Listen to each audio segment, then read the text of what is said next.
Hello and welcome to Evolution 101, or how to make every living thing from wolves to cabbages using just the tools and bacteria you'll find around the house. A critical review and some snarky comments by Rent-A-Friend 2000. That's me.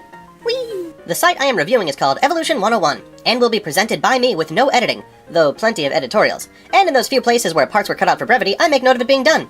The original site is a collaborative project between Berkeley, the University of California Museum of Paleontology, and the National Center for Science Education. That it took this many PhDs to make this website will become unbelievable, or incredibly sad later on.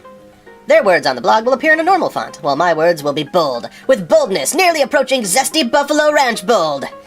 Nearly.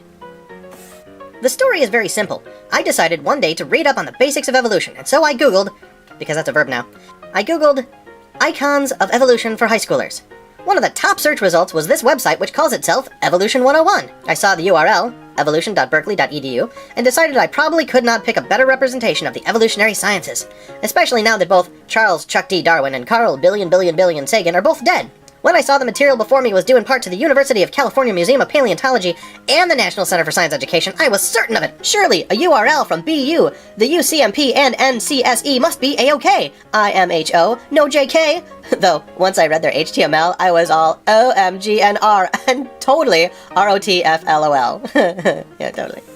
This was the evolutionary sciences, right from the people who really believe it with all of their little hearts. This was not a straw man version of evolution written by some young Earth creationist group. This was made by the people who bake a monkey-shaped cake every Darwin Day and string lights up on their phylogenetic trees while singing carols to random chance mutations. This is where I would learn what evolution really had to offer, which, when all was said and done, wasn't much. When I was 14, I took an honors-level biology class, and we were assigned a paper on the topic of our choosing. I wrote on how I thought evolution was not true, and provided what I felt were many convincing proofs. I got an A, but more important was the note my teacher wrote in the margins. It said, "I can't argue with any of your points, but I still think you're wrong." A tenured biology teacher in a public high school can't argue against the points made by a 14-year-old? This struck me as rather odd. 14-year-old boys don't tend to be nearly as smart as they think they are, or, often, nearly as smart as the average waffle.